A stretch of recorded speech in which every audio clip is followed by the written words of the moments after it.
चले जी, कल वाली क्लास में हमने सेल्फ असेसमेंट का टॉपिक स्टार्ट किया था और सेल्फ असेसमेंट के टॉपिक के अंदर हमने 3 केसेस पहले वाले पढ़ लिए थे।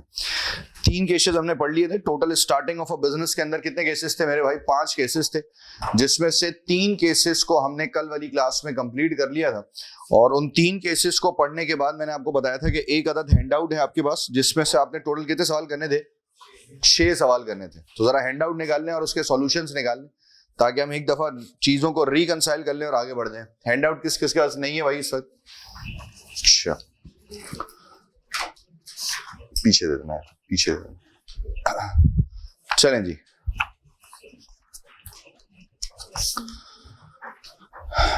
क्वेश्चन नंबर 1 में उसने कहा जी, Jenny commences trading on 1 January 2021 and prepare her first set of accounts to 31 December that year. Her tax adjusted trading profits were 12,000 to the year end of 31st December 2021. अच्छा, कल वाली class में मैंने आपको ये क्लियरली बता दिया था और ये बात मैंने आपको समझा भी दी थी कि भाई देखिए, सिचुएशन ये है कि सेल्फ असेसमेंट में रिक्वायरमेंट में चीजें दो ही हैं। या तो वो आपसे असेसेबल प्रॉफिट पूछेगा या फिर उसने आपसे क्या पूछना है? ओवरलैपिंग प्रॉफिट ना, तीसरी तो कोई चीज ही नहीं है। तो अब अगर हम एमसीक्यू बेस चलते हैं ना, मतलब अगर हमारे जहन में ये है कि अगर ये सवाल सेक्शन ए में आता है तो ये बात तो तयशुदा है कि सेक्शन ए में फिर वो दोनों में से कोई एक चीज पूछेगा। या तो वो आपसे कहेगा कि भाई मुझे असेसेबल प्रॉफिट कैलकुलेट करके बता दो, या फिर वो आपसे कहेगा कि जी मुझे ओवरलैपिंग प्रॉफिट कैलकुलेट करके बता दो, अनटिल और अनलेस ये सवाल आपके पास सेक्शन सी में आ जाए। अगर तो सवाल सेक्शन सी में आ जाता है तो फिर सिचुएशन डिफरेंट है, लेकिन ऑब्वियस सी बात है कि जब तक सवाल सेक्शन ए की हद तक महदूद है तो उस वक्त तक आप ये समझ के चलेंगे या उस वक्त तक आप ये अप्रोच लेकर चलेंगे कि भाई इसका मतलब ये है कि यहां पर हमें दोनों में से कोई एक चीज कैलकुलेट करनी होगी। इस वजह से सवाल की रिक्वायरमेंट को देख लीजिएगा और सवाल की रिक्वायरमेंट देखने के बाद फिर फैसला कीजिएगा कि क्या निकालना है और क्या नहीं निकालना। जैसे देखें, अगर आप क्वेश्चन नंबर 1 देखें तो क्वेश्चन नंबर 1 में मैंने आपको सिर्फ रिक्वायरमेंट में कहा है कि जी explain which profits will be assessed in Jenny first 2 tax years of trading. मतलब पहले 2 टैक्स ईयर का क्या निकालना है मेरे भाई? Accessible profit. फिर मैंने आपको एक और चीज कल वाली क्लास में एक्सप्लेन की थी जो कि सबसे इंपॉर्टेंट थी। मैंने आपको कहा था कि देखिए, मसला ये है कि सेल्फ असेसमेंट थोड़ा सा ना ट्रिकी टॉपिक है। और फिर मैंने आपको एक और चीज भी एक्सप्लेन की थी कि देखिए, मसला ये है कि अगर आप इसको क्लास में पढ़ रहे हैं ना, तो क्लास में पढ़ते हुए ये टॉपिक आपको कंपैरेटिवली आसान लगता है, सही ना? क्लास में पढ़ते हुए कंपैरेटिवली ये टॉपिक आपको निहायत ही आसान लगेगा और आपको ऐसा लगेगा कि नहीं सर, ये बहुत मुश्किल टॉपिक नहीं है, बहुत आसानी से कवर हो रहा है। क्योंकि मसला ये होता है कि यहां पर हम सवालों को सॉल्व कर रहे हैं केस वाइज। मैं आपको पहले सवाल एक बता देता हूं कि यार ये सवाल इस केस का है और उसके हिसाब से फिर आपको आइडेंटिफाई करके चलना होता है। तो आप एक सेम पैटर्न पे चल रहे हैं। लेकिन मैंने आपको कल वाली क्लास में बताया था कि देखें, ये चीज थोड़ी सी डिफिकल्ट हो जाएगी जब पेपर में आपके सामने सवाल आएगा। पहले तो ये फैसला करना है कि सेल्फ असेसमेंट कब करनी है। ये बात याद रखें कि बिजनेस की जिंदगी के पहले साल में लाजमी सेल्फ असेसमेंट होगी। यानी कि जिस सवाल में भी वो कह देना कि जी स्टार्टिंग बिजनेस, तो इसका मतलब है कि समझ जाना कि उस सवाल में किसका कॉन्सेप्ट आ जाएगा मेरे भाई? सेल्फ असेसमेंट का कॉन्सेप्ट आ जाएगा। तो पहले तो आपको ये चीज चेक करनी है कि कहां सेल्फ असेसमेंट लगनी है, एक। फिर दूसरा ये चीज के चेक करनी है कि आइदर इसमें ओपनिंग ऑफ अ बिजनेस के रूल लगने हैं या क्लोजिंग ऑफ अ बिजनेस के रूल लगने हैं, 2। फिर अगर ओपनिंग ऑफ अ बिजनेस के रूल लगने हैं, उस ओपनिंग ऑफ अ बिजनेस के अंदर भी कितने केसेस थे? फिर उनमें से 5 केसेस में से कौन सा केस लग रहा है ना। तो इसका मतलब है कि फिर मल्टीपल चीजें आइडेंटिफाई करनी है। सिर्फ एक सिचुएशन ऐसी होती है जब बिजनेस की जिंदगी के पहले साल में सेल्फ असेसमेंट नहीं होगी। सिर्फ एक situation, under only one situation, सिर्फ एक वाहिद ऐसी सिचुएशन है जिसमें बिजनेस में फिर सेल्फ असेसमेंट नहीं होगी। और वो सिचुएशन ये है कि अगर आपके बिजनेस की जिंदगी के पहला फाइनेंशियल ईयर एंड 5 अप्रैल है, तो अगर पहला फाइनेंशियल ईयर एंड 5 अप्रैल है तो समझ जाएं कि फिर there will be no self assessment. फिर किसी भी किस्म की सेल्फ असेसमेंट नहीं की जाएगी। तो इस चीज को जहन में रखेंगे कि अगर बिजनेस स्टार्ट हो रहा है, तो मैंने आपको बताया कि जब भी स्टार्टिंग ऑफ अ बिजनेस का केस होगा तो ये बात आप कंपलसरी समझ लें कि आपने क्या करनी है, आपने सेल्फ असेसमेंट करनी ही करनी है। सिर्फ एक वाहिद सिचुएशन ऐसी है जब सेल्फ असेसमेंट नहीं होगी, और वो वाहिद सिचुएशन क्या है कि बिजनेस स्टार्ट हो रहा है, लेकिन बिजनेस की जिंदगी का जो पहला फाइनेंशियल ईयर है, बिजनेस की जिंदगी का जो पहला फाइनेंशियल ईयर है, उस फाइनेंशियल ईयर का एंड जो है वो 5 अप्रैल को हो रहा है। पहला फाइनेंशियल ईयर एंड 5 अप्रैल को हो रहा है। तो याद रखें कि फिर पहला फाइनेंशियल ईयर एंड जब 5 अप्रैल को होगा तो ऑटोमेटिकली वहां पर किसी भी किस्म की कोई सेल्फ असेसमेंट नहीं की जाएगी। पहला फाइनेंशियल ईयर एंड जब 5 अप्रैल को होगा तो वहां पर किसी भी किस्म की सेल्फ असेसमेंट नहीं की जा रही होगी। जैसे फॉर एग्जाम्पल, अब उसने कहा जी फाइनेंशियल ईयर स्टार्ट है, आपने बिजनेस स्टार्ट किया 1 अगस्त 2020, और अब आपका पहला फाइनेंशियल ईयर एंड आ रहा है 5 अप्रैल 2021। सही है? तो अगर पहला फाइनेंशियल ईयर एंड 5 अप्रैल है तो there will be no self assessment, फिर कोई सेल्फ असेसमेंट का प्रोसेस प्रोसीजर वगैरह अप्लाई नहीं होगा। तो इस चीज को जहन में रखिएगा। कभी कभार ये चीज भी वो सवाल में पूछ लेता है, थियोरेटिकल भी पूछ लेता है कि जी बताएं 5 अप्रैल को अगर आपने ईयर एंड सेलेक्ट कर लिया है तो उससे क्या फायदा होगा। सुनना गौर से, उसने नॉर्मली एक थ्योरी के सवाल पूछ लिया 2-3 नंबर का सेक्शन सी में, और उसने थियोरेटिकली आपसे पूछ लिया कि अज्यूम करें कि एक बिजनेस जो है वो सेलेक्ट कर लेता है अपना ईयर एंड 5 अप्रैल को, तो बताएं 5 अप्रैल ईयर एंड का क्या बेनिफिट है, क्या फायदा है, क्या एडवांटेज है। तो मैं उसे बताऊंगा कि अगर बिजनेस ने अपनी जिंदगी के पहले साल में ही ये फैसला कर लिया था कि वो अपना ईयर एंड 5 अप्रैल रखेगा, यानी कि 6 अप्रैल से लेकर 5 अप्रैल तक रखेगा, तो इसका मतलब ये है कि उस बिजनेस का फाइनेंशियल ईयर ऑटोमेटिकली किसके बराबर है मेरे भाई? टैक्स ईयर के बराबर है। उस बिजनेस का फाइनेंशियल ईयर ऑटोमेटिकली किसके बराबर है? टैक्स ईयर के बराबर है। तो इसका मतलब है कि जब फाइनेंशियल ईयर और टैक्स ईयर पहले से ही बराबर हैं तो फिर हमें कोई सेल्फ असेसमेंट का प्रोसेस रन करने की जरूरत नहीं है।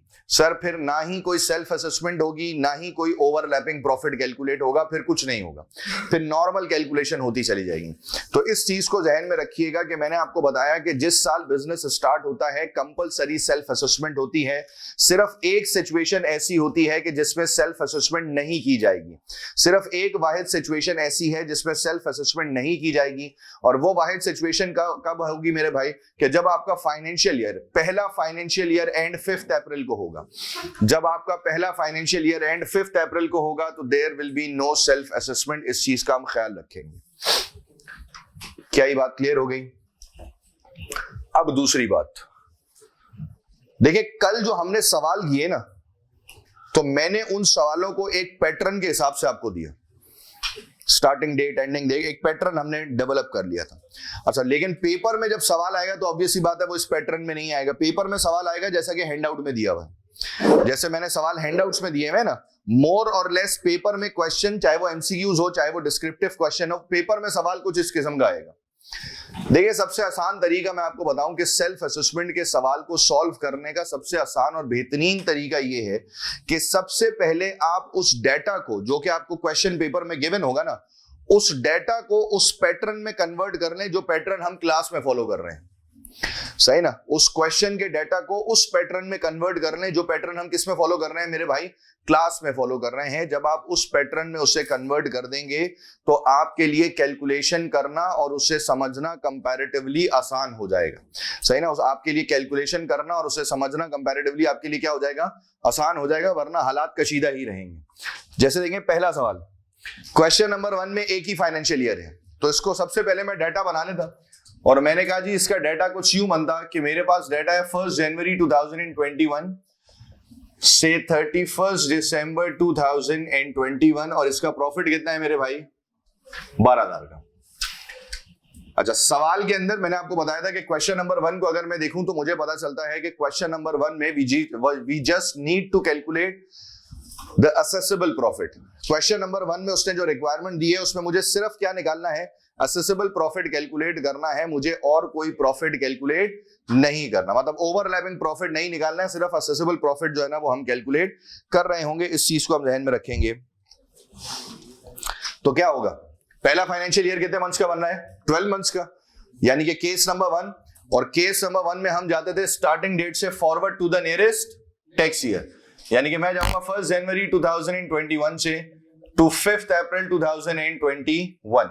और ये कौन सा टैक्स ईयर हो जाएगा मेरे भाई? ये हो जाएगा 2021 का टैक्स ईयर। और ये कितने मंथ्स बन रहे हैं? 3 महीने आउट ऑफ 12 मंथ्स।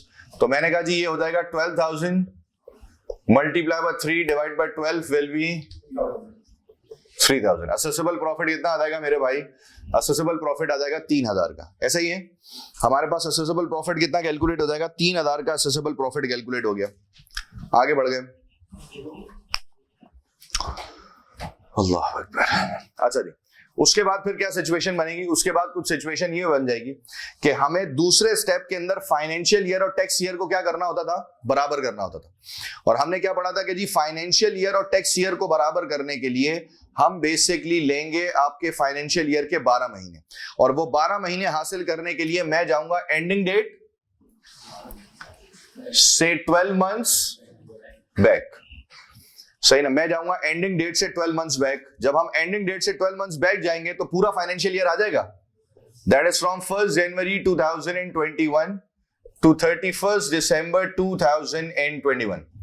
और फिर मैंने आपको क्या बताया था कि फैसला किस पर होता है मेरे भाई? फैसला होता है फाइनेंशियल ईयर के आखिरी दिन पर। फैसला किस पर किया जाएगा? फाइनेंशियल ईयर के आखिरी दिन पर, कि फाइनेंशियल ईयर का आखिरी दिन जिस टैक्स ईयर में होगा उसी टैक्स ईयर के रूल्स के मुताबिक पूरे प्रॉफिट पर क्या पे हो जाएगा? टैक्स पे हो जाएगा। तो फाइनेंशियल ईयर का आखिरी दिन 31 दिसंबर 2021, ये कौन से टैक्स ईयर में आ जाएगा? 21-22 में। और पूरा का पूरा असेसेबल प्रॉफिट हो जाएगा कितने का? 12,000 का। फिलहाल हमें ओवरलैपिंग प्रॉफिट नहीं निकालना है तो छोड़ देते हैं। फिर मैं आ गया क्वेश्चन नंबर 2 पर। अच्छा, क्वेश्चन नंबर 2 में उसने क्लियरली ये कहा हुआ है, अगर मैं रिक्वायरमेंट देखूं तो उसने कहा जी calculate his assessable profits for 2021 and 21-22। 20-21 और 21-22 के असेसेबल प्रॉफिट्स निकालने हैं। प्लस उसने कहा है कि जी मुझे आइडेंटिफाई करके बता दें क्या चीज? Overlapping profit. अच्छा, अब इसमें डाटा क्या दिया हुआ है? 1 सितंबर 2020 से 31 अगस्त 2021, और इसमें पिराफिट दिया हुआ है 18,000 का। ठीक हो गया भाई? तो हम इसका असेसेबल प्रॉफिट निकाल लेंगे। अगेन फाइनेंशियल ईयर कितने मंथ्स का बनना है? 12 महीनों का। इसका मतलब है केस नंबर 1 के रूल्स लग जाएंगे, और केस नंबर 1 के रूल के मुताबिक हम जाएंगे स्टार्टिंग डेट से forward to the nearest tax year 1 सितंबर 2020 से नियरेस्ट टैक्स ईयर 5 अप्रैल 2021। कौन सा टैक्स ईयर हुआ? 20-21। कितने मंथ्स बन रहे हैं ये? 4 और 3 7 आउट ऑफ 12। तो ये हो जाएगा 18,000 मल्टीप्लाई बाय 7 डिवाइडेड बाय 12, 10,500। ठीक है भाई? और फिर दूसरे स्टेप में वही टैक्स ईयर और फाइनेंशियल ईयर को बराबर करना है तो 12 महीने ले लेंगे। और 12 महीने हासिल करने के लिए मैं क्या करूंगा? मैं जाऊंगा फाइनेंशियल ईयर एंड से 12 मंथ्स बैक। तो फाइनेंशियल ईयर एंड से 12 मंथ्स बैक डेट बन जाएगी 1 सितंबर 2020 टू 31 अगस्त 2021। फैसला होगा फाइनेंशियल ईयर के आखिरी दिन पर। फाइनेंशियल ईयर का आखिरी दिन 31 अगस्त 2021। ये कौन सा टैक्स ईयर हो जाएगा? 21-22। और 21-22 का असेसेबल प्रॉफिट कितना हो जाएगा? 18,000। ठीक है। अच्छा, कल अब मैं इतने सारे सवाल करवा चुका हूं तो मेरे हिसाब से अब आपको पता होगा कि इसका ओवरलैपिंग प्रॉफिट कितना आ जाएगा? 10,500। ठीक है ना भाई? फिर आप आ जाए क्वेश्चन नंबर 3 पर। क्वेश्चन नंबर 3 में भी उसने कहा जी calculate a trading profit assessment for his first 3 tax years and his overlapping profit. तो मैंने कहा जी पहले डाटा बना ले। 1 मई 2019 से मेरा फाइनेंशियल ईयर स्टार्ट हुआ और पहला फाइनेंशियल ईयर खत्म हो रहा है 30 जून 2020 को, जिसका प्रॉफिट सवाल में कितना कि मैंने 28,000। फिर उसके बाद 1 जुलाई 2020 से 30 जून 2021, और इसका प्रॉफिट कितना कि मैंने मेरे भाई 30,000। अच्छा, इस बार पहला फाइनेंशियल ईयर कितने मंथ्स का बन रहा है? 14 मंथ्स का। इस बार पहला फाइनेंशियल ईयर कितने मंथ्स का बना मेरे भाई?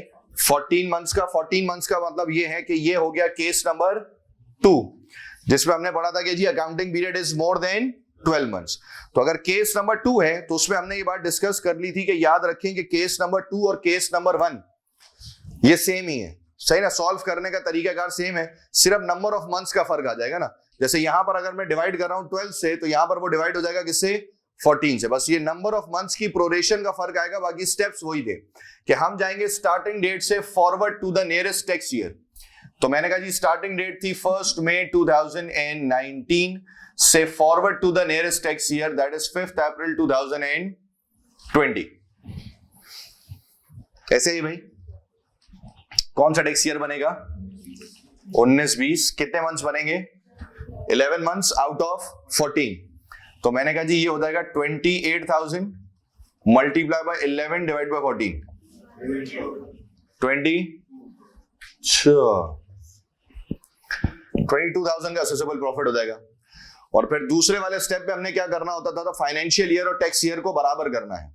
फाइनेंशियल ईयर और टैक्स ईयर को बराबर करने के लिए मैं जाऊंगा फाइनेंशियल ईयर के आखिरी दिन से 12 मंथ्स बैक।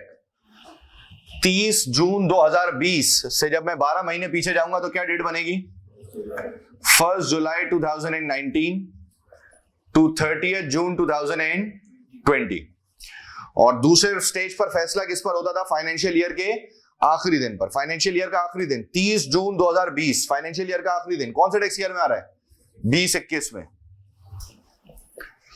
कितने मंथ्स, 12 आउट ऑफ 14। तो मैंने कहा जी 28,000 मल्टीप्लाई बाय 12 डिवाइडेड बाय 14, 24,000 का असेसेबल प्रॉफिट। और फिर आगे की कहानी तो सेम थी ना, 30 जून 2021। फिर मैंने बताया था कि दूसरे फाइनेंशियल ईयर से ऑनवर्ड्स तो कहानी सेम रहेगी। दूसरे फाइनेंशियल ईयर से ऑनवर्ड्स आप देखेंगे सिर्फ और सिर्फ फाइनेंशियल ईयर का आखिरी दिन।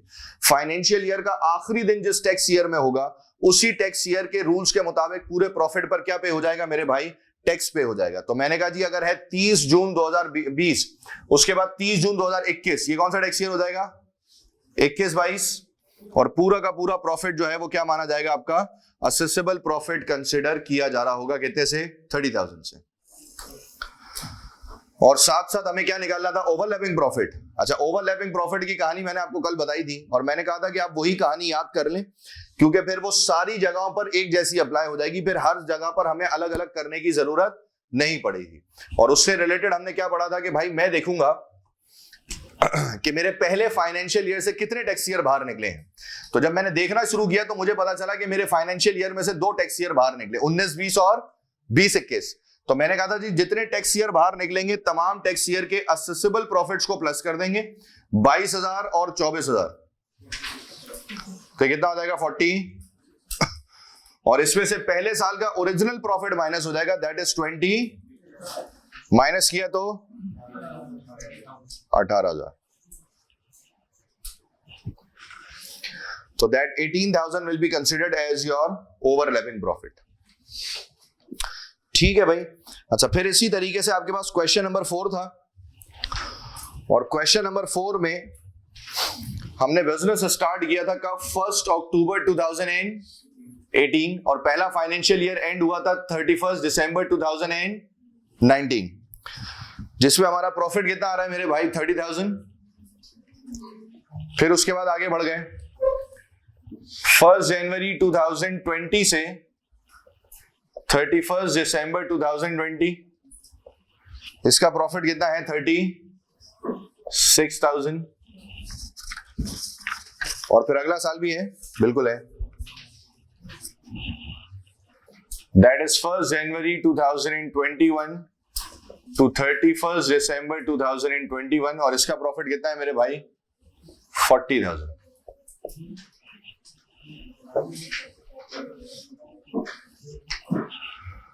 और सवाल की रिक्वायरमेंट में उसने क्या कहा है, वही कि calculate the trading profit assessed on George for all relevant tax years, state the overlap profits arising.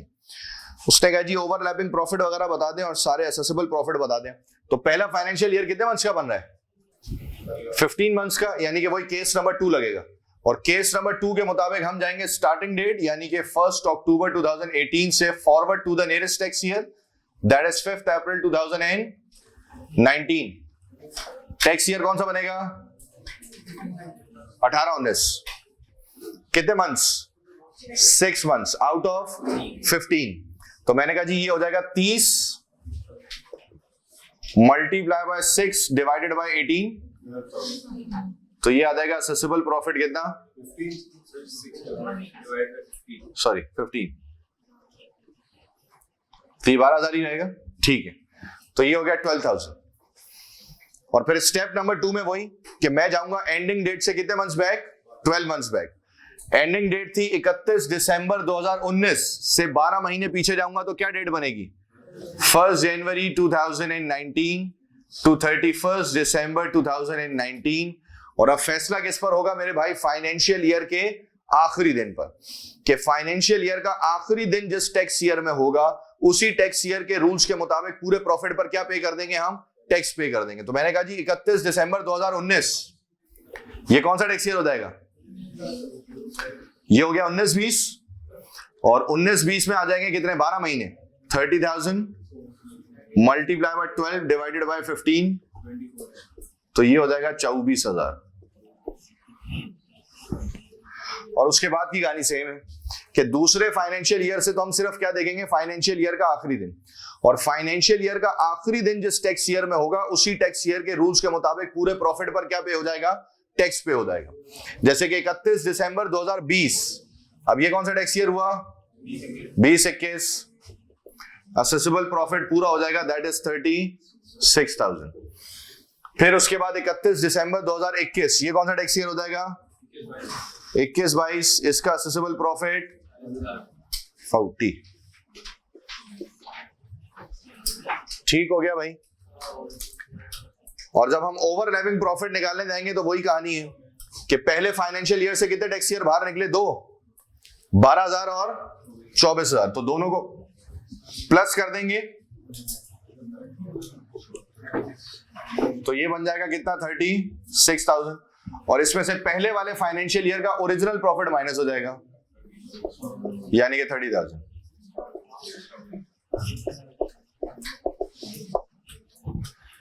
So 6,000 will be considered as your overlapping profits.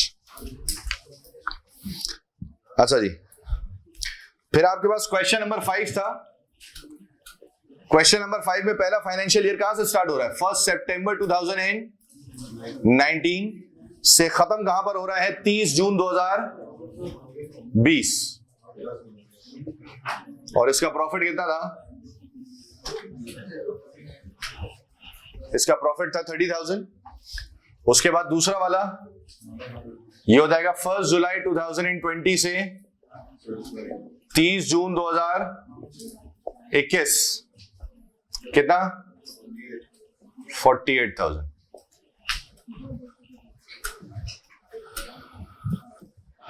अच्छा जी, इस बार पहला वाला फाइनेंशियल ईयर कितने मंथ्स का है? इस बार पहला वाला फाइनेंशियल ईयर है 10 महीनों का, यानी कि less than 12 months. Less than 12 months का मतलब है कि इसमें कौन सा वाला केस अप्लाई हो रहा होगा? केस नंबर 3, जिसमें मैंने बताया था कि देखिए तमाम केसेस में ना step number 1 will remain the same. तमाम केसेस के अंदर पहला वाला जो स्टेप है वो क्या रहेगा? हमेशा सेम रहेगा, कांस्टेंट रहेगा, उसकी जिंदगी पर कोई फर्क पड़ने वाला नहीं था। और वो क्या था मेरे भाई? दैट इज स्टार्टिंग डेट से forward to the nearest tax year. तो मैंने कहा जी मैं गया 1 सितंबर 2019 से forward to the nearest tax year, that is 5 April 2020। Tax year कौन सा बनेगा? ये 19-20। कितने मंथ्स? 7 महीने आउट ऑफ 10, ऐसा ही ना? 7 महीने आउट ऑफ 10। तो मैंने कहा जी 30,000 multiply by 7 divide by 10 will be 21,000। फिर हमने दूसरे स्टेप में क्या करना होता था? फाइनेंशियल ईयर और टैक्स ईयर को बराबर करना होता था। फाइनेंशियल ईयर और टैक्स ईयर को बराबर करने के लिए हमें फाइनेंशियल ईयर में से चाहिए होते थे 12 मंथ्स। और 12 मंथ्स हासिल करने का एक तरीकाकार तो ये था कि मैं जाऊंगा पहले वाले फाइनेंशियल ईयर के आखिरी दिन से 12 महीने पीछे, जैसे कि हमने केस नंबर 1 और 2 में किया था। लेकिन फिर हमने पढ़ा था कि देखिए, जब केस नंबर 3 में आपका फाइनेंशियल ईयर 12 महीने से कम का होगा तो आप एंडिंग डेट से 12 मंथ्स बैक नहीं जा सकेंगे। आप एंडिंग डेट से 12 मंथ्स बैक नहीं जा सकेंगे। तो उसका तरीकाकार ये होगा कि फिर 12 महीने कवर अप करने के लिए आप जाएंगे स्टार्टिंग डेट से 12 मंथ्स फॉरवर्ड, और आपके पास 12 महीने कंप्लीट करने के लिए जितने मंथ्स की शॉर्टेज होगी वो मंथ्स आप अगले वाले फाइनेंशियल ईयर से कैरी कर लेंगे।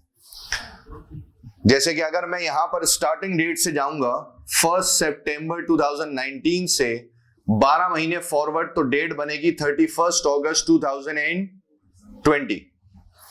फैसला होगा फाइनेंशियल ईयर के आखिरी दिन यानी कि 31 अगस्त 2020 को, और 31 अगस्त 2020 में यह फैसला होगा कि हमारे पास टैक्स ईयर कौन सा बनेगा, ये 2021। पहले वाले 10 महीने पूरे आ जाएंगे, और पहले वाले 10 महीने का मतलब 30,000, और 12 महीने कंप्लीट करने के लिए मेरे पास कितने मंथ्स की शॉर्टेज है, 2 महीनों की, और जितने मंथ्स में शॉर्ट होगा वो मंथ्स में अगले वाले फाइनेंशियल ईयर से कैरी कर लूंगा। तो मैंने कहा जी मैं अगले वाले फाइनेंशियल ईयर से 2 मंथ्स कैरी कर लूंगा। 48,000 मल्टीप्लाई बाय 2 डिवाइडेड बाय 12 कितना होगा, 8,000।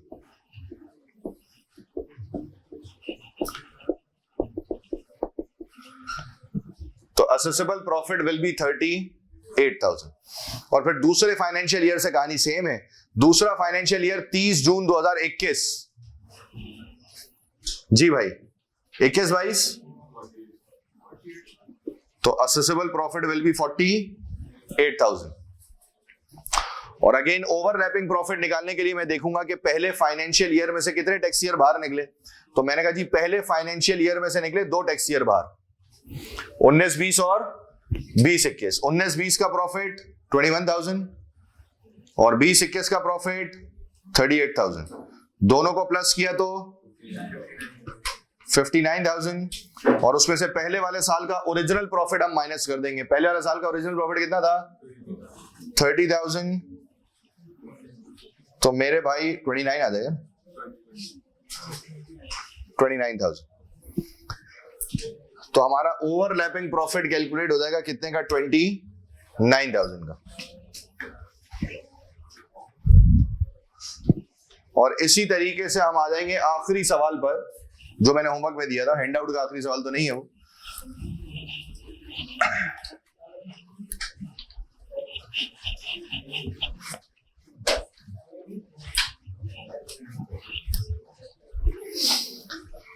That is question number 6. अच्छा, क्वेश्चन नंबर 6 में भी अगर हम देखें तो बिजनेस स्टार्ट कब हो रहा है, 1 जून 2018 से 30 अप्रैल 2019। कितना प्रॉफिट है, 11,000। फिर उसके बाद 1 मई 2019 से 30 अप्रैल 2020 प्रॉफिट है 18,000। 1 मई 2020 से 30 अप्रैल 2021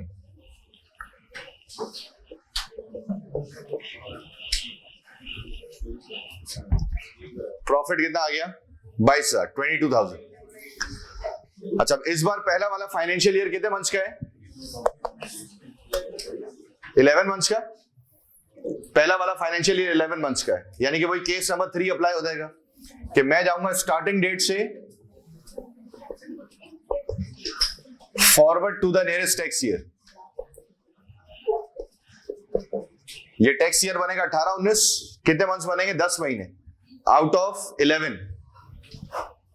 तो मैंने कहा जी 11,000 multiply by 10 divided by 11 will be 10,000।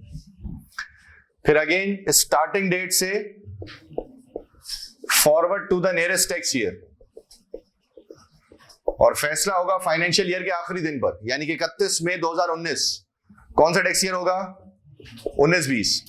पहले 11 महीने का प्रॉफिट पूरा आएगा। 12 मंथ्स कंप्लीट करने के लिए मेरे पास कितने मंथ्स की शॉर्टेज है? 1 महीने की। और वो 1 महीना मैं कहां से कैरी करूंगा? अगले वाले फाइनेंशियल ईयर से। 18,000 मल्टीप्लाई बाय 1 डिवाइड बाय 12।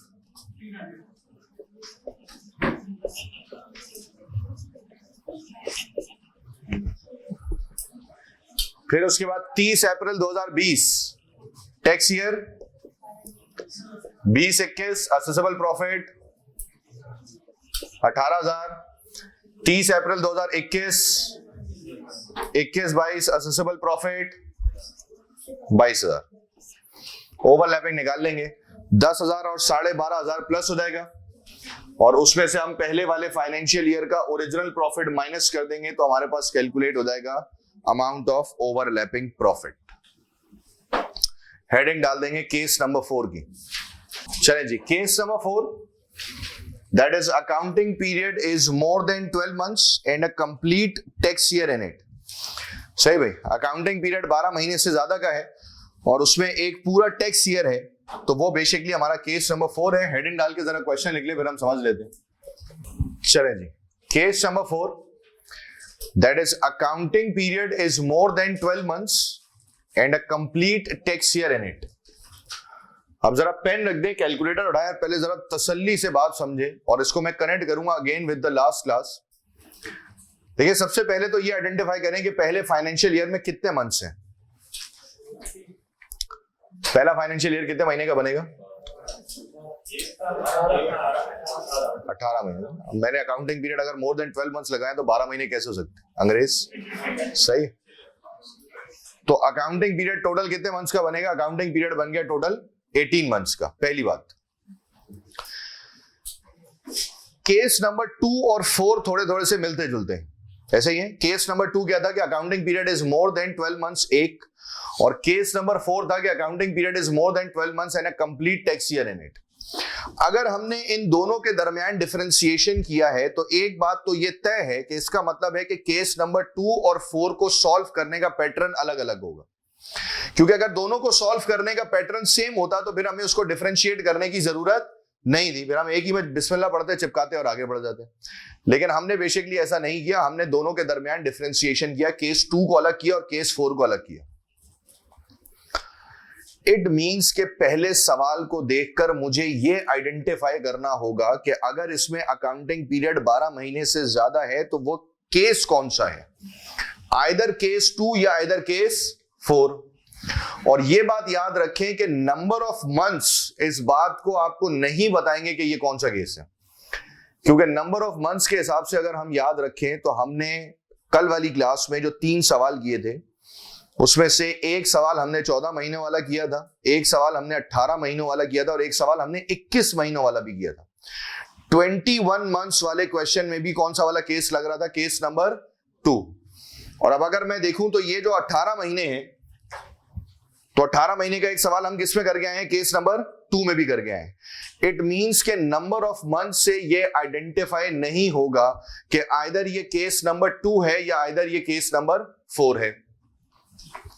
लेकिन मैंने क्या कहा कि इसे आइडेंटिफाई करना भी जरूरी है, क्योंकि अगर वो केस नंबर 2 का सवाल हुआ तो उसे सॉल्व करने का पैटर्न अलग होगा, और अगर वो केस नंबर 4 का सवाल हुआ तो उसे सॉल्व करने का पैटर्न अलग होगा। दोनों सवालों को सॉल्व करने के पैटर्न में क्योंकि फर्क है, इस वजह से जब आपको सवाल में लगे कि ये फाइनेंशियल ईयर 12 महीने से ज्यादा का है तो आपको सबसे पहले ये आइडेंटिफाई करना होगा कि ये आइदर केस नंबर 2 है या फिर आइदर केस नंबर 4 है।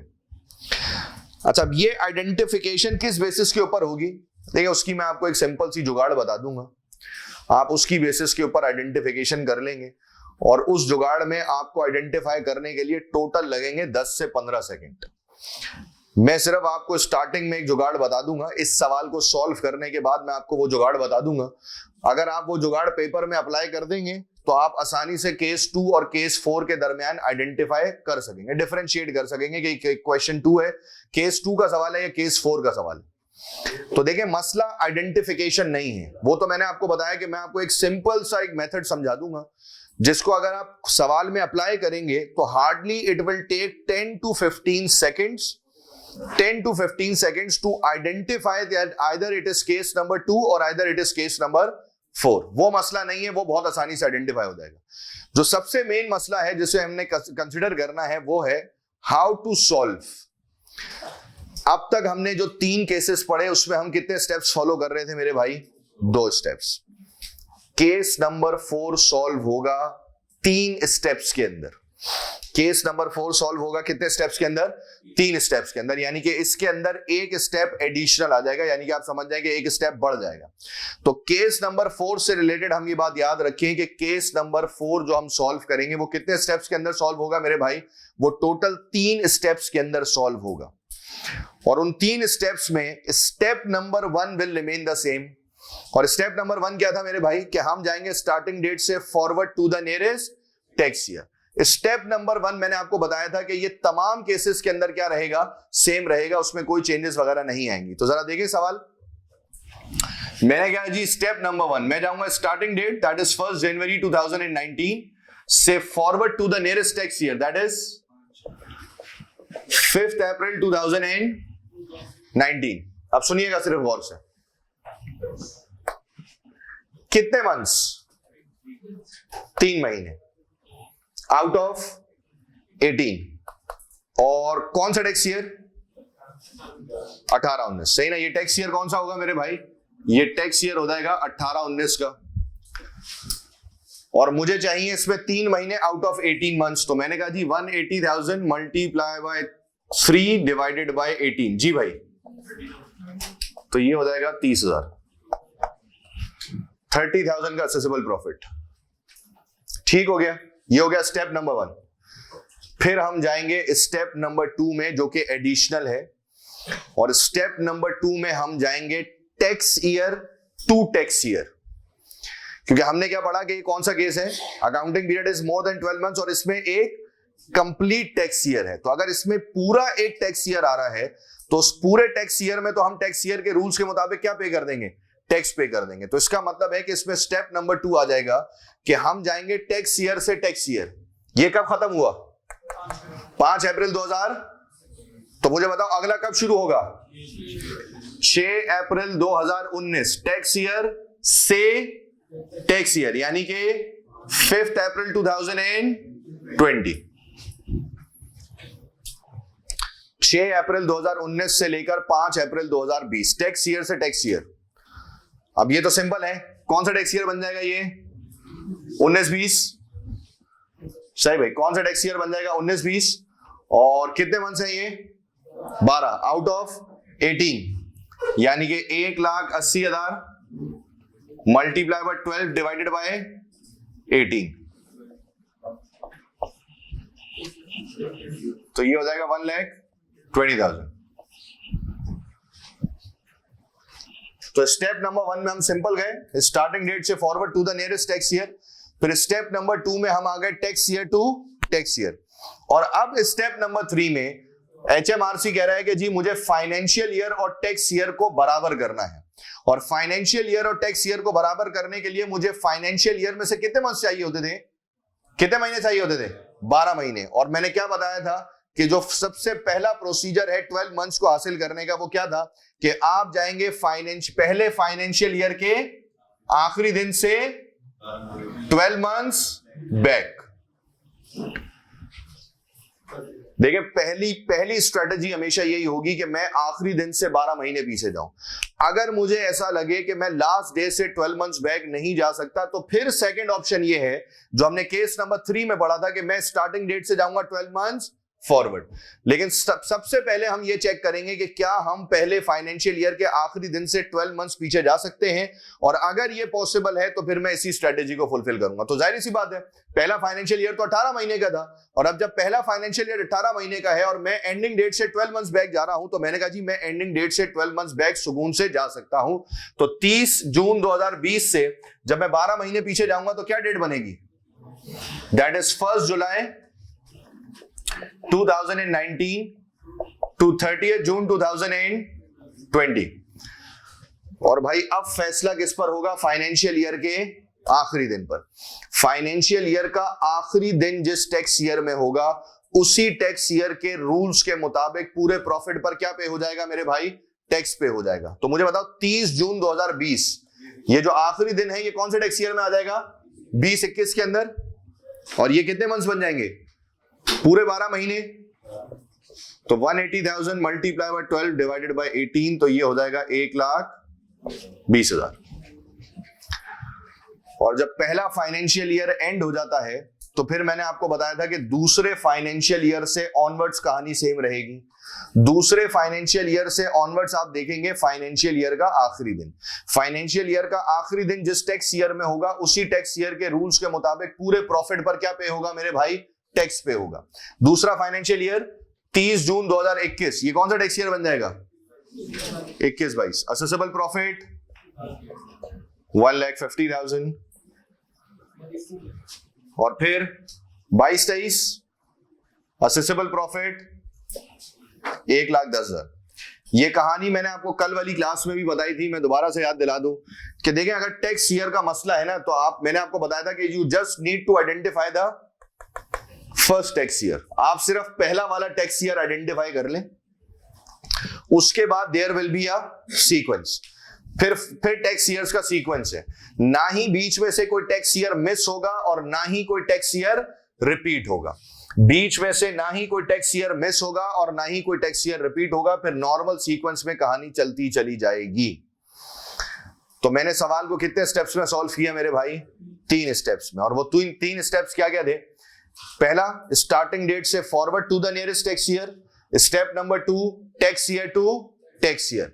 और फिर स्टेप नंबर 3 अगेन वही के फाइनेंशियल ईयर के आखिरी दिन से 12 मंथ्स बैक जाकर उसे पूरा कंप्लीट कर देंगे, टैक्स ईयर के बराबर कर देंगे। और फिर दूसरे फाइनेंशियल ईयर से कहानी उसी तरीके से आगे कंटिन्यू रहेगी। लेकिन अब एक इंपॉर्टेंट सवाल, ओवरलैपिंग प्रॉफिट। अब मुझे बताओ कि इस बार पहले फाइनेंशियल ईयर से कितने टैक्स ईयर बाहर निकले? इस बार 3 टैक्स ईयर बाहर निकले हैं। पहले फाइनेंशियल ईयर से कितने टैक्स ईयर बाहर निकले? 3। तो क्या बताया था भाई? पहले फाइनेंशियल ईयर से जितने टैक्स ईयर बाहर निकलेंगे तमाम टैक्स ईयर्स के असेसेबल प्रॉफिट्स को क्या कर दूंगा? प्लस कर दूंगा। तो मैंने कहा जी 3 टैक्स ईयर्स बाहर निकले हैं तो तीनों के असेसेबल प्रॉफिट्स को प्लस कर दें। 30,000, 120, 120। तो ये कितना हो जाएगा? 2,70,000। और इसमें से मैं पहले वाले साल का ओरिजिनल प्रॉफिट माइनस कर दूंगा। कितना था? 180 माइनस किया तो कितना हो जाएगा? 90,000 will be considered as your overlapping profit. 90,000 आपका क्या कंसिडर किया जाएगा मेरे भाई? ओवरलैपिंग प्रॉफिट कंसिडर किया जा रहा होगा। कोई सवाल है तो पूछ लें वरना छाप लेंगे। क्वेश्चन नंबर 1 कंप्लीट करके फिर क्वेश्चन नंबर 2 स्टार्ट कर देंगे। चलें जी। अच्छा, क्वेश्चन नंबर 2 स्टार्ट करने से पहले जरा सिर्फ एक आइडेंटिफिकेशन समझ लें। मैंने आपको स्टार्टिंग में बताया था केस नंबर 4 में कि सिर्फ एक छोटी सी जुगाड़ है जिसको देखते हुए आप ये आइडेंटिफाई कर लेंगे कि ये केस नंबर 2 है या फिर केस नंबर 4 है। अच्छा देखिए, क्योंकि बोर्ड पर आपके पास केस नंबर 4 के दोनों क्वेश्चंस लिखे हुए हैं, जरा अपने पास रजिस्टर में केस नंबर 2 के सवाल निकाल लें।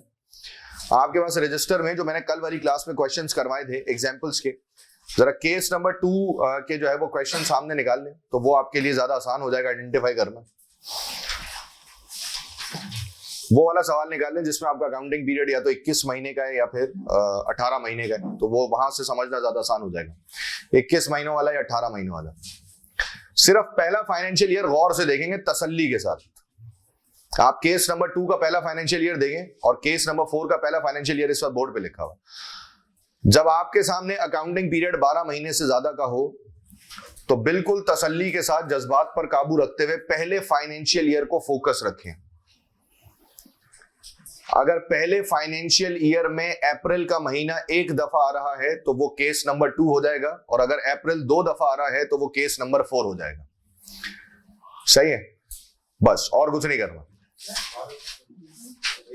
पहला फाइनेंशियल ईयर में अगर अप्रैल का महीना एक दफा आ रहा है तो वो केस नंबर 2 है, और अगर अप्रैल का महीना 2 दफा आ रहा है तो वो केस नंबर 4 है।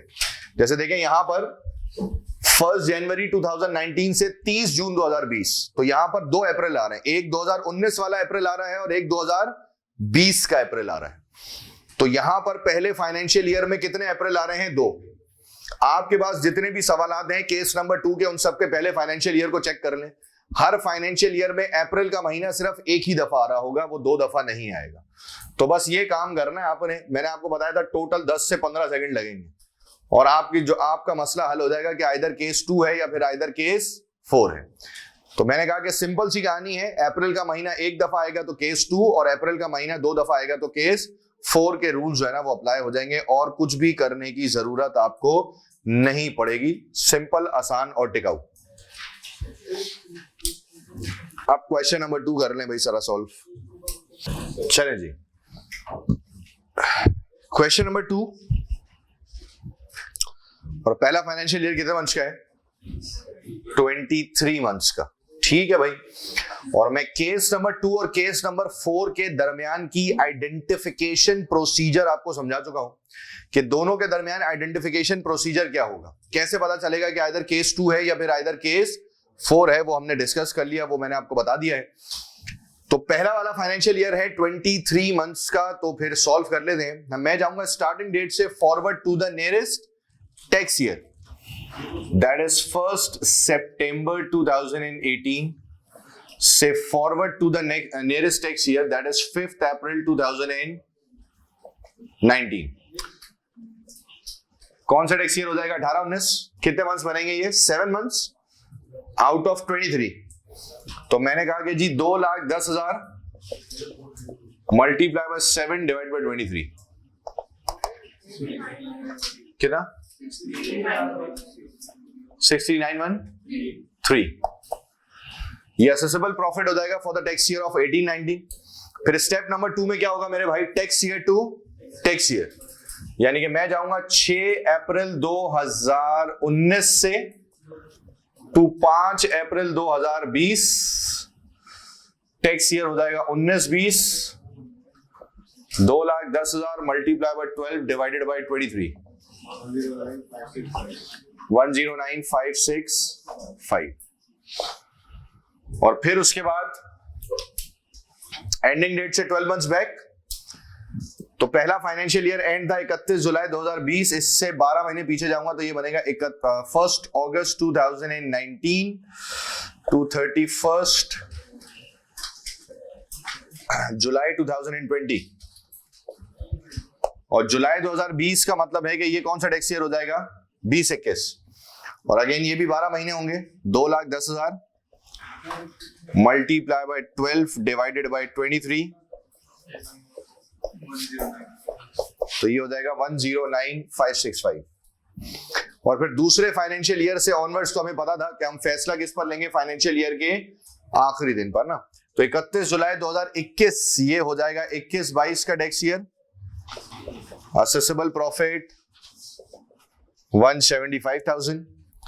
31 जुलाई 2022 ये हो जाएगा 22-23 का टैक्स ईयर। असेसेबल प्रॉफिट हो जाएगा 2 लाख का। और फिर ओवरलैपिंग प्रॉफिट निकालने के लिए मैं कितने टैक्स ईयर लूंगा? 3, 1, 2, क्योंकि पहले फाइनेंशियल ईयर से 3 टैक्स ईयर बाहर निकले ना। तो पहले फाइनेंशियल ईयर से क्योंकि 3 टैक्स ईयर बाहर निकले हैं तो तीनों टैक्स ईयर के असेसेबल प्रॉफिट्स को प्लस कर देंगे, और इसमें से पहले वाले फाइनेंशियल ईयर का ओरिजिनल प्रॉफिट क्या कर देंगे मेरे भाई? माइनस कर देंगे। तो प्लस माइनस करके हमारे पास कैलकुलेट हो जाएगी अमाउंट ऑफ ओवरलैपिंग प्रॉफिट। क्या ये बात क्लियर है यहां तक? कोई मसाइल? हैंड आउट का क्वेश्चन नंबर 7 सॉल्व कर लेंगे। चले जी, question number 7।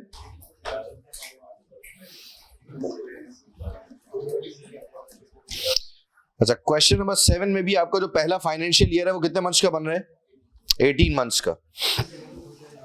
That is from 1 जनवरी 2018।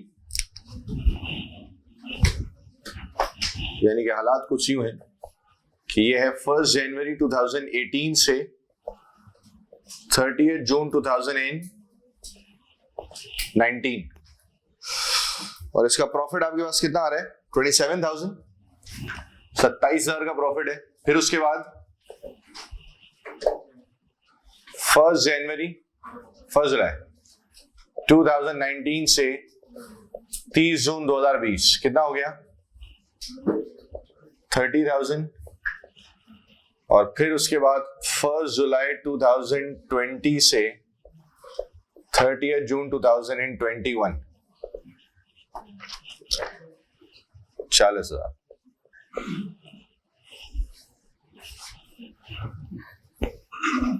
ठीक है भाई, तो पहला फाइनेंशियल ईयर कितने मंथ्स का बन रहा है? 18 मंथ्स का।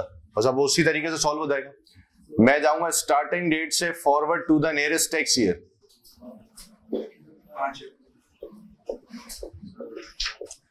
तो ये टैक्स ईयर कौन सा बन जाएगा? 17-18 multiply by 3 divide by 18, 4,500 will be your assessable profit. फिर स्टेप नंबर 2 में हम कहां जाएंगे? Tax year to tax year, यानी कि 6 अप्रैल 2018 से 5 अप्रैल 2019, ये हो जाएगा 18-19 का tax year. 27,000 multiply by 12 divided by 18, ये हो जाएगा 18,000। और फिर स्टेप नंबर 3 में फर्स्ट फाइनेंशियल ईयर एंड से 12 मंथ्स बैक, 30 जून 2019 से 12 महीने पीछे। तो मैंने कहा जी 30 जून 2019 से जब मैं 12 महीने पीछे जाऊंगा तो डेट क्या बन जाएगी? 1 जुलाई 2018 टू 30 जून 2019। 30 जून 2019 कौन सा टैक्स ईयर हो जाएगा? 19-20,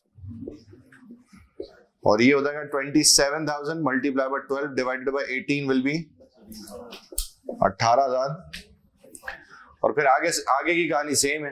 30 जून 2020, 20-21 असेसेबल प्रॉफिट 30,000। 30 जून 2021, 21-22 असेसेबल प्रॉफिट 40,000। ठीक हो गया भाई। और ओवरलैपिंग प्रॉफिट निकालने के लिए हम क्या करेंगे? इन तीनों को प्लस कर देंगे और इसमें से पहले वाले फाइनेंशियल ईयर का ओरिजिनल प्रॉफिट क्या कर देंगे मेरे भाई? माइनस कर देंगे, डिडक्ट कर देंगे, तो हमारे पास आंसर कैलकुलेट हो जाएगा।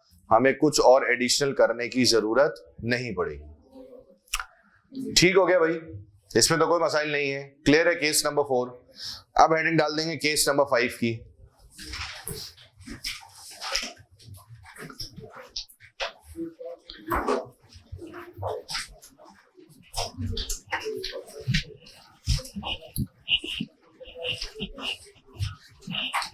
Case number 5 the accounting period is less than 12 months and no tax year in it. चले भाई,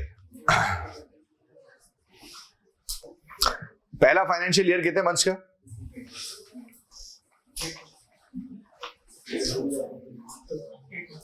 8 मंथ्स का।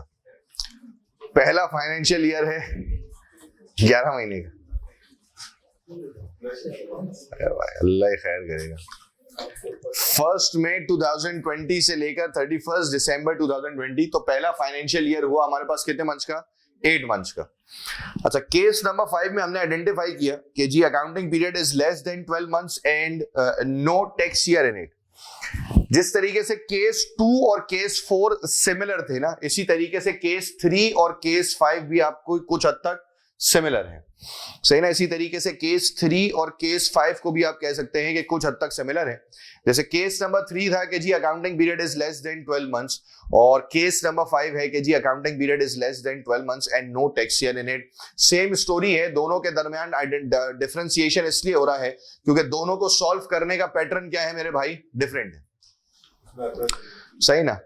और क्योंकि दोनों को सॉल्व करने का पैटर्न डिफरेंट है, इस वजह से ऑटोमेटिकली उन दोनों को हमने अलग अलग कर दिया, केस 3 केस 4। जिस तरीके से मैंने आपको बताया था कि केस 2 और 4 के दरमियान आइडेंटिफिकेशन जरूरी है, इसी तरीके से केस 3 और 5 के दरमियान आइडेंटिफिकेशन जरूरी है। और बहुत ही सिंपल सी जुगाड़ है। अब तक आपने अगर थोड़ा सा दिमाग लगा लिया होगा तो वो चीज आपको खुद ब खुद समझ आ गई होगी कि केस नंबर 5 के पहले फाइनेंशियल ईयर में आपको अप्रैल का मंथ नहीं मिलेगा। केस नंबर 5 का अगर सवाल होगा तो पहले फाइनेंशियल ईयर में अप्रैल का महीना नहीं होगा। जैसे अगर आपके पास रजिस्टर में केस नंबर 3 हुआ है तो अगर आप केस नंबर 3 को जाकर वहां से देख लें या केस नंबर 3 के क्वेश्चंस देख लें तो केस नंबर 3 के क्वेश्चंस में आपको पहले फाइनेंशियल ईयर में अप्रैल का मंथ बकायदा तौर पर नजर आ रहा होगा। लेकिन अगर हम केस नंबर 5 की बात करेंगे जिसमें हमने पढ़ा था कि जी financial year is less than 12 months and no tax year in it, तो उसमें सिर्फ एक क्लियर कट प्रोसीजर है और वो ये है कि मेरे भाई ऐसी सिचुएशन में हमें ये बात याद रखनी होगी कि हम पहला फाइनेंशियल ईयर देखेंगे। जैसे वहां पे भी केस 2 और 4 के दरमियान आइडेंटिफिकेशन के लिए हम पहला फाइनेंशियल ईयर फोकस करके चल रहे थे, यहां पर भी हम पहला फाइनेंशियल ईयर ही फोकस करके चलेंगे और उस पहले फाइनेंशियल ईयर को फोकस करके हम ये आइडेंटिफाई कर लेंगे। और मैंने क्या बताया कि केस 3 और 5 में क्या पता चल जाएगा कि अगर पहले फाइनेंशियल ईयर में मतलब पहला फाइनेंशियल ईयर अगर 12 महीने से कम का है और उसमें अप्रैल का महीना है तो आप समझ जाएंगे कि ये केस नंबर 3 है, और अगर उसमें अप्रैल का महीना नहीं है तो फिर वो ऑटोमेटिकली क्या हो जाएगा, केस नंबर 5 हो जाएगा। अप्रैल का महीना है तो केस नंबर 3, अप्रैल का महीना नहीं है तो केस नंबर 5 कंसिडर किया जा रहा होगा। सिंपल और आसान। क्या ये बात क्लियर है? मैंने कहा कि हम पहला फाइनेंशियल ईयर फोकस करके चलेंगे। पहले फाइनेंशियल ईयर में अगर हमारे पास अकाउंटिंग पीरियड 12 महीने से कम का है तो फिर मैं देखूंगा कि पहले फाइनेंशियल ईयर में अप्रैल का मंथ है या नहीं है। अगर पहले फाइनेंशियल ईयर में अप्रैल का मंथ होगा तो इसका मतलब है कि वो केस नंबर 3 है, और अगर अप्रैल का महीना नहीं है तो वो केस नंबर 5 है। जैसे इस वक्त बोर्ड पर जो केस नंबर 5 का सवाल लिखा हुआ है that is from May to December. May to December का मतलब है कि बीच में अप्रैल का महीना नहीं आ रहा होगा। मे टू दिसंबर का मतलब सिंपल ये हो गया कि फिर बीच में अप्रैल का मंथ नहीं आ रहा होगा। इस चीज को हम याद रखेंगे।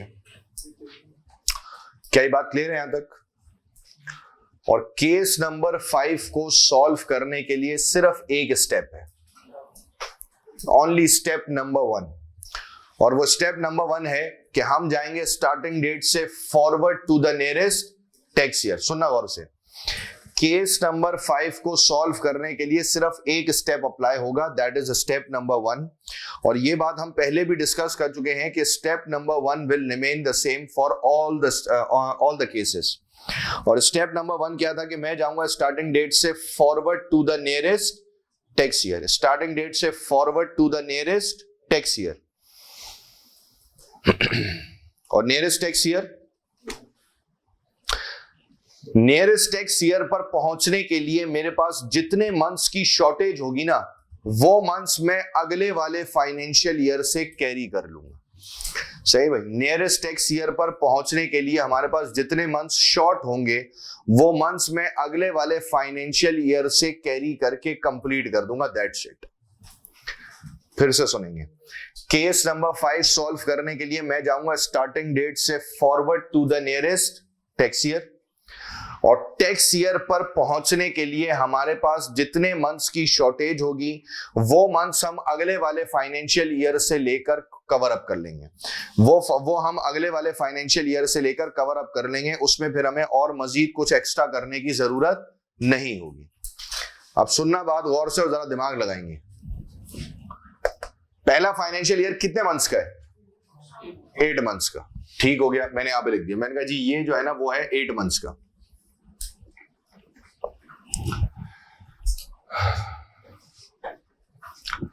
अब मुझे जाना है स्टार्टिंग डेट से दैट इज 1 मई 2020 से forward to the nearest tax year that is 5 April 2021। Tax year कौन सा हो जाएगा? 2021। ये कितने महीने? ये कितने मंथ्स बन रहे हैं? 11 मंथ्स। ऐसे ही है। 1 मई 2020 से लेकर 5 अप्रैल 2021 तक ये कितने मंथ्स बन रहे हैं मेरे भाई? 11 मंथ्स। ये बन रहे हैं 11 महीने। जबकि मेरा पहला फाइनेंशियल ईयर कितने मंथ्स का था? 8 मंथ्स का। मेरा पहला फाइनेंशियल ईयर 8 महीनों का है, लेकिन मुझे टैक्स ईयर पर पहुंचने के लिए कितने मंथ्स चाहिए? 11। पहला फाइनेंशियल ईयर 8 महीने का है, लेकिन टैक्स ईयर पर पहुंचने के लिए चाहिए 11 मंथ्स। तो मुझे बताओ मेरे पास कितने मंथ्स की शॉर्टेज है?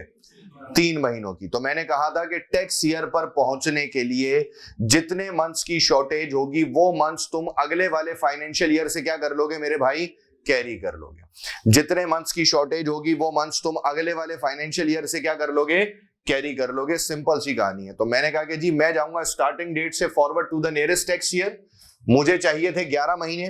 तो मैंने कहा जी मेरा पहला वाला फाइनेंशियल ईयर 8 महीने का था, 11 महीनों पर पहुंचने के लिए मेरे पास 3 महीनों की शॉर्टेज थी। जितने मंथ्स की शॉर्टेज होगी वो मंथ्स मैं अगले वाले फाइनेंशियल ईयर से कैरी करके कंप्लीट कर लूंगा। तो अगले फाइनेंशियल ईयर से मुझे कितने मंथ्स चाहिए होंगे? 3 महीने। तो पहले वाले 8 महीने का प्रॉफिट पूरा आ जाएगा और अगले वाले फाइनेंशियल ईयर से कितने मंथ्स कैरी हो जाएंगे? 3 महीने। तो मैंने कहा जी 80,000 मल्टीप्लाई बाय 3 डिवाइड बाय 12। जी भाई 20।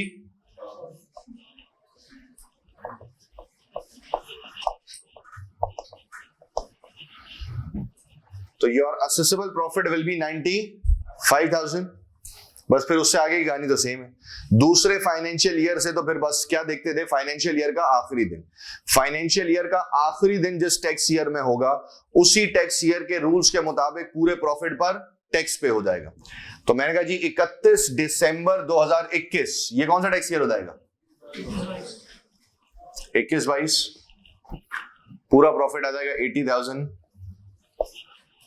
As an accessible profit. 31 दिसंबर 2022 ये हो जाएगा 22-23 और असेसेबल प्रॉफिट हो जाएगा कितने का? 90,000 का। सही भाई।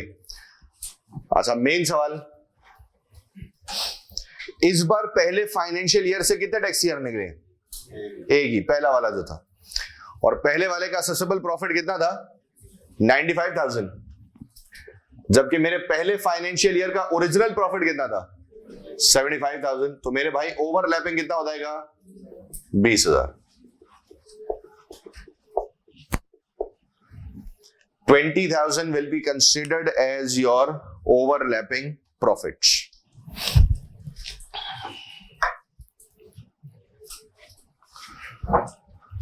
सही भाई, सिंपल सा है, एक ही स्टेप में सॉल्व होगा। स्टार्टिंग डेट से forward to the nearest tax year और टैक्स ईयर पर पहुंचने के लिए ऑटोमेटिकली आपके पास जितने मंथ्स की शॉर्टेज होगी वो मंथ्स आप अगले वाले फाइनेंशियल ईयर से क्या कर लेंगे मेरे भाई? कैरी कर लेंगे। सही ना? अगले वाले फाइनेंशियल ईयर से कैरी कर लेंगे और उसको कंप्लीट कर देंगे। दैट्स इट, कहानी खत्म। कॉपी कर लें और उसके बाद फिर क्वेश्चन नंबर 2 सॉल्व कर लेंगे। अच्छा जी, क्वेश्चन नंबर 2 में पहला फाइनेंशियल ईयर कितने मंथ्स का है? 4 महीनों का। ऐसे ही ना? पहला फाइनेंशियल ईयर कितने मंथ्स का है मेरे भाई? 4 महीनों का। जुलाई से लेकर अक्टूबर, यानी कि जुलाई, अगस्त, सितंबर, अक्टूबर, 4 महीने। तो पहला फाइनेंशियल ईयर कितने मंथ्स का है? 4 महीनों का। और मुझे फॉलो करना है स्टेप नंबर 1। मुझे ये देखना है कि जी मुझे स्टार्टिंग डेट से नियरेस्ट टैक्स ईयर पर पहुंचने के लिए कितने मंथ्स चाहिए। तो मैंने कहा जी 1 जुलाई 2020 से मैं जाता 5 अप्रैल 2021, 20-21 का टैक्स ईयर। और कितने मंथ्स? ये कितने मंथ्स है? 9 मंथ्स।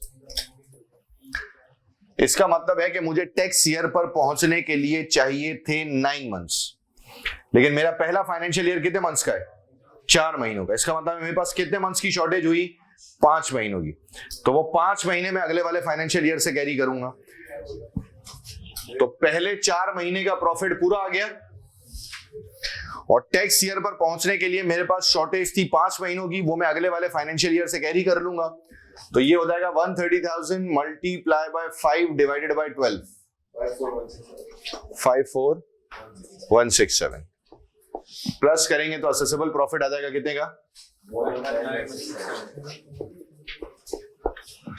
119,167।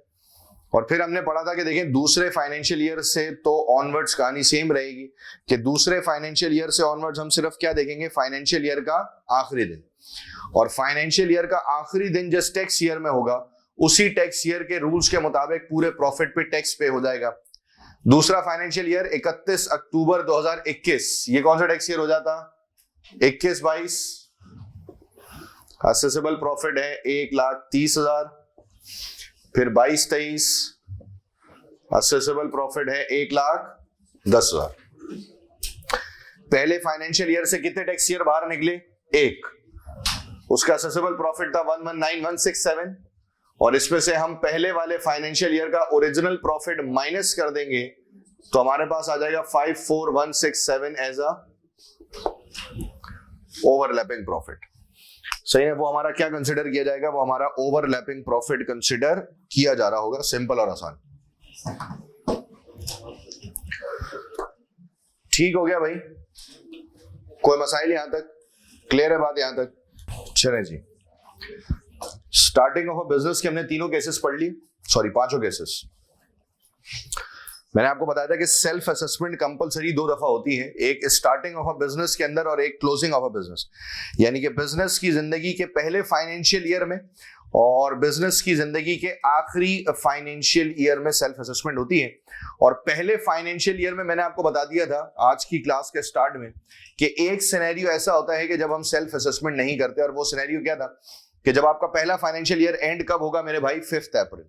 अगर आपका first financial year and 5 April है तो आप सेल्फ असेसमेंट नहीं करेंगे, वरना उसके अलावा बाकी नॉर्मल सिचुएशन में सेल्फ असेसमेंट होगी।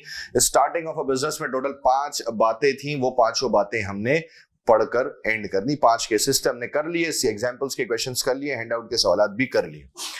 तो अब हम हेडिंग डाल देंगे क्लोजिंग ऑफ अ बिजनेस की। चले जी, क्लोजिंग ऑफ अ बिजनेस जिस साल आपका फाइनेंशियल ईयर एंड हो रहा होगा। सही ना? क्लोजिंग ऑफ अ बिजनेस का मतलब है कि जिस साल आपका फाइनेंशियल ईयर एंड क्या हो रहा होगा मेरे भाई? आपका फाइनेंशियल ईयर एंड हो रहा होगा, तो that will be considered as your closing of a business. और देखिए फाइनेंशियल ईयर एंड में कुछ नहीं है सिवाय इसके कि जो आपकी जिंदगी के आखिरी साल का फाइनेंशियल ईयर होगा,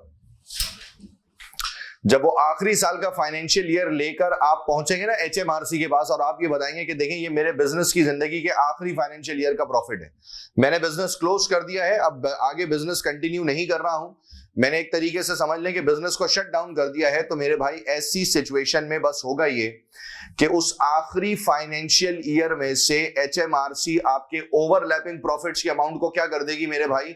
माइनस कर देगी, डिडक्ट कर देगी।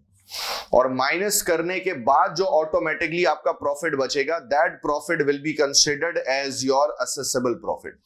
उसको माइनस करने के बाद जो आपके पास प्रॉफिट बचेगा, उस प्रॉफिट को हम पर्टिकुलरली किसका नाम देंगे? असेसेबल प्रॉफिट का नाम दे रहे होंगे। सिंपल सी कहानी है और कुछ भी करने की जरूरत नहीं है। क्योंकि देखिए मैंने आपको बताया था कि जो पहले साल में आपने ओवरलैपिंग प्रॉफिट कैलकुलेट किया था ना, वो आपकी मजबूरी थी। उसमें आपको ओवरलैपिंग प्रॉफिट मजबूरन कैलकुलेट करना था ताकि आप टैक्स ईयर और फाइनेंशियल ईयर को क्या कर सकते हो? बराबर कर सकते हो। लेकिन मैंने आपको बताया था, कल वाली क्लास में हमने डिस्कस किया था कि HMRC ने ये वादा किया है, ये प्रॉमिस किया है कि भाई अगर ऐसी कोई सिचुएशन होगी तो फिर मैं उसके रिटर्न में आपको वो चीज वापस करूंगा। मैं वो ओवरलैपिंग प्रॉफिट आपको वापस जरूर करूंगा, लेकिन वो वापस कब होगा? वो वापस होगा आपके बिजनेस की जिंदगी के आखिरी फाइनेंशियल ईयर में। वापस करने का मतलब यह है कि वो एक तरीके से एडजस्ट होगा। और एडजस्टमेंट कैसे होगी? कि जब आप अपने बिजनेस की जिंदगी के आखिरी फाइनेंशियल ईयर का प्रॉफिट लेकर HMRC के पास जाएंगे कि ये आखिरी प्रॉफिट है जिस पर टैक्स देना है, तो वो आपसे कहेगा कि नहीं देखो, कुछ टैक्स मैं तुमसे ऑलरेडी डबल ले चुका था, तो जो डबल टैक्स मैंने तुमसे लिया था वो यहां पर क्या हो जाएगा? एडजस्ट हो जाएगा। और एडजस्ट करने का तरीकाकार यही होगा कि आखिरी साल के प्रॉफिट में से पहले वो ओवरलैपिंग प्रॉफिट्स के अमाउंट को क्या कर देगा मेरे भाई? माइनस कर देगा, डिडक्ट कर देगा। आखिरी साल के प्रॉफिट में से वो पहले ओवरलैपिंग प्रॉफिट्स के अमाउंट को माइनस कर देगा, और ओवरलैपिंग प्रॉफिट्स माइनस करने के बाद जो अमाउंट बचेगी, that amount will be considered as your assessable profit. जो रिमेनिंग अमाउंट बचेगी, उस रिमेनिंग अमाउंट को हम किसका नाम देंगे मेरे भाई? उस रिमेनिंग अमाउंट को हम असेसेबल प्रॉफिट का नाम दे रहे होंगे। क्या ये बात क्लियर होती है? बस एक छोटी सी चीज इसमें देखनी होगी, और वो सिनेरियो आएगा आइदर सेम टैक्स ईयर या फिर आइदर डिफरेंट टैक्स ईयर के नाम से।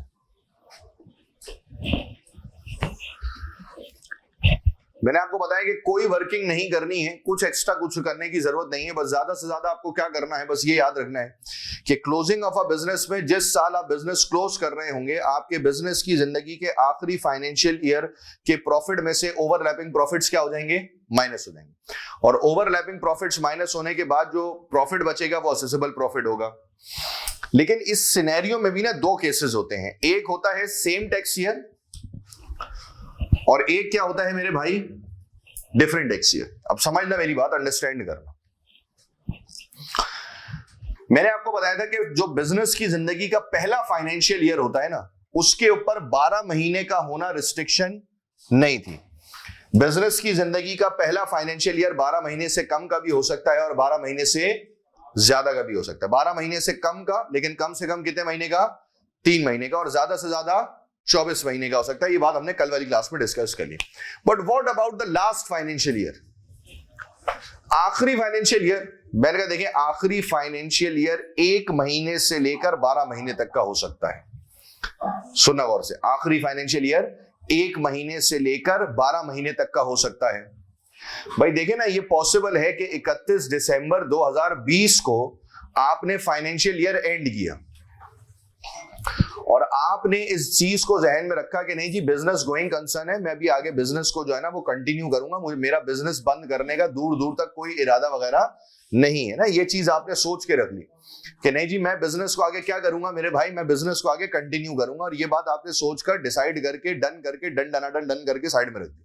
आपने कहा जी ये तो होगा, बात तय हो गई, सही है, मसला असला हल हो गया।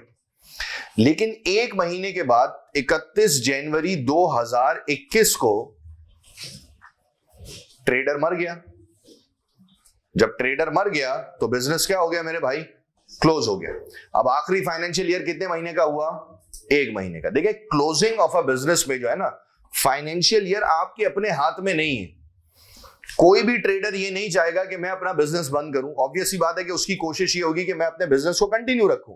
लेकिन कभी कभार ऐसा सिनेरियो हो जाता है कि आपने फाइनेंशियल ईयर एंड किया, अगला फाइनेंशियल ईयर स्टार्ट किया, अगले फाइनेंशियल ईयर स्टार्ट करते ही 1 महीने के बाद मजबूरन बिजनेस क्लोज करना पड़ा, 2 महीने बाद, 3 महीने बाद, 4 महीने बाद, 5 महीने बाद।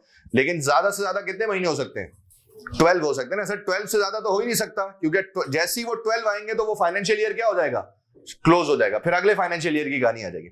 इसका मतलब यह है कि जब मैं आखिरी फाइनेंशियल ईयर की बात करता हूं ना, तो जिस तरीके से पहले फाइनेंशियल ईयर में था कि पहला फाइनेंशियल ईयर कम से कम 3 और ज्यादा से ज्यादा 24 महीने का, तो इसी तरीके से ये आखिरी फाइनेंशियल ईयर में भी मसला है कि आखिरी फाइनेंशियल ईयर 12 महीने का भी हो सकता है और 12 महीने से कम का भी हो सकता है। और ये कम से कम कितने महीने का हो सकता है, 1 महीने का।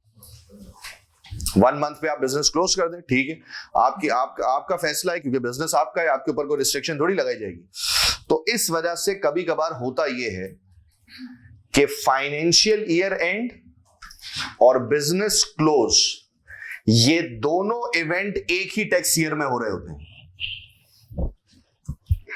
Same tax year. Same tax year का मतलब है कि एक टैक्स ईयर में 2 इवेंट्स हो रहे हैं।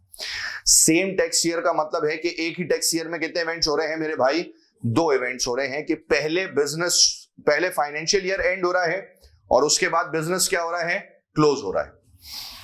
तो आपके सामने ये सिनेरियो भी आ सकता है कि आपका फाइनेंशियल ईयर एंड और आपकी बिजनेस क्लोजिंग की डेट, ये दोनों अलग अलग हैं, लेकिन दोनों एक ही टैक्स ईयर में है।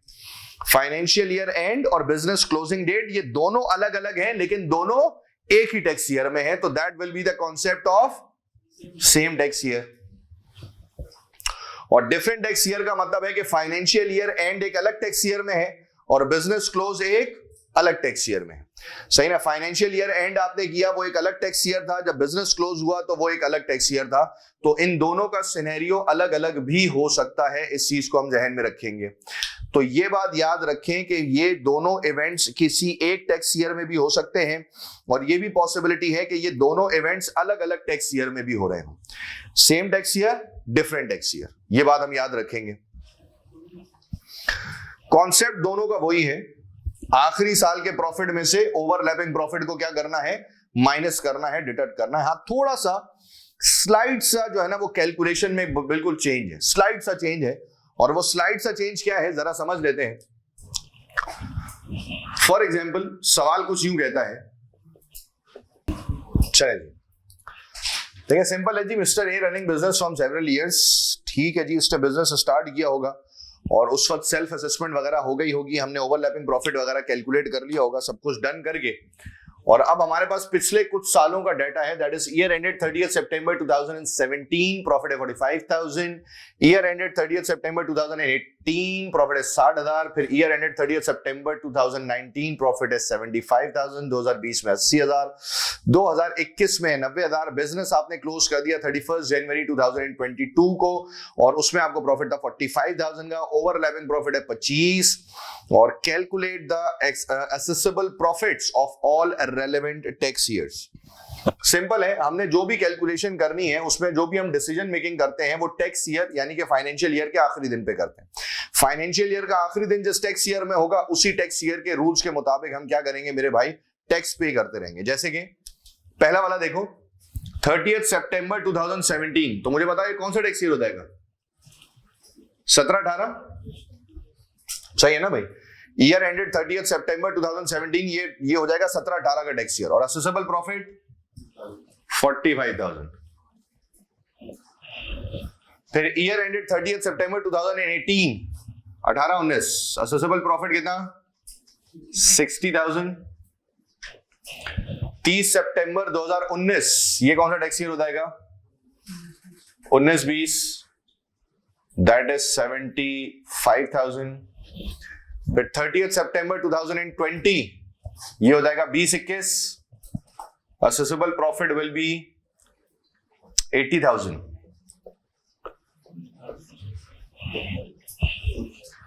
और फिर आया 30 सितंबर 2021, कौन सा टैक्स ईयर, 21-22, प्रॉफिट कितना 90,000, और बिजनेस कब क्लोज हुआ, बिजनेस क्लोज हुआ 31 जनवरी 2022 को। अब सवाल यह है कि ये 31 जनवरी 2022 ये कौन सा टैक्स ईयर होगा, ये 21-22 का ही टैक्स ईयर होगा, यानी कि ये सिनेरियो आ गया सेम टैक्स ईयर कि 21-22 के टैक्स ईयर में पहले आपका फाइनेंशियल ईयर एंड हुआ और फिर 4 महीने के बाद आपने जब बिजनेस क्लोज किया तो वो जो बिजनेस क्लोजिंग डेट है वो भी उसी टैक्स ईयर के अंदर आ रही थी। बिजनेस क्लोजिंग डेट भी जो है ना वो सेम टैक्स ईयर में आ रही थी। तो जब सेम टैक्स ईयर है और एक टैक्स ईयर में 2 इवेंट्स हो रहे हैं, यानी कि पहले फाइनेंशियल ईयर एंड हुआ और फिर बिजनेस क्लोज हुआ, तो ऐसी सिचुएशन में मेरे भाई मैं दोनों इवेंट्स के प्रॉफिट्स को प्लस कर दूंगा, मैं दोनों इवेंट्स के प्रॉफिट्स को प्लस कर दूंगा और प्लस करने के बाद उस टोटल प्रॉफिट में से हम माइनस कर देंगे ओवरलैपिंग प्रॉफिट्स। उस टोटल प्रॉफिट्स में से हम क्या माइनस कर देंगे, ओवरलैपिंग प्रॉफिट्स के अमाउंट को माइनस कर देंगे, और ओवरलैपिंग प्रॉफिट के अमाउंट को माइनस करने के बाद जो अमाउंट बचेगी that will be considered as your assessable profit for the tax year of 21-22। यानी कि अब 21-22 के रूल्स के मुताबिक मुझे टैक्स कितने पर देना है मेरे भाई, 1,10,000 पर टैक्स पे करना होगा, मुझे और कुछ करने की जरूरत इसमें नहीं होगी। तो देखिए बस सिर्फ इस चीज का ख्याल रखना है कि जो बिजनेस क्लोजिंग डेट है वो कब आए। अगर सेम टैक्स ईयर है तो बस फर्क ये आएगा कि जो आखिरी फाइनेंशियल ईयर एंड प्रॉफिट है और बिजनेस क्लोजिंग पर जो प्रॉफिट है दोनों के प्रॉफिट्स पहले प्लस हो जाएंगे और फिर उस टोटल प्रॉफिट में से आप ओवरलैपिंग प्रॉफिट को क्या कर देंगे मेरे भाई, माइनस कर देंगे। और ओवरलैपिंग प्रॉफिट माइनस करने की लॉजिक मैंने भी आपको अभी भी समझाई और मैंने कल वाली क्लास में भी इस पर बड़ी डिटेल में डिस्कशन की थी कि ये हम क्यों माइनस करेंगे। तो फिर वो ऑटोमेटिकली माइनस करने के बाद जो रिमेनिंग अमाउंट बचेगी that will be considered as your assessable profit. Sorry, हाँ, ओवरलैपिंग प्रॉफिट सवाल में गिवन होगा, नहीं होगा तो कैलकुलेट कर लेंगे, वो हमें आता है।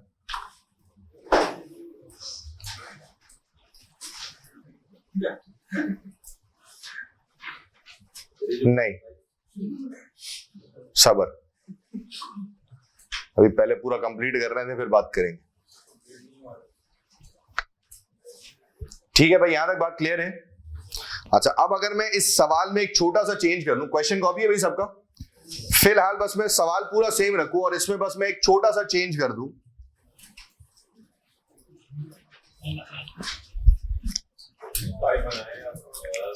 सही भाई, अब आपको खुद तो पूरा कॉपी करना पड़ेगा।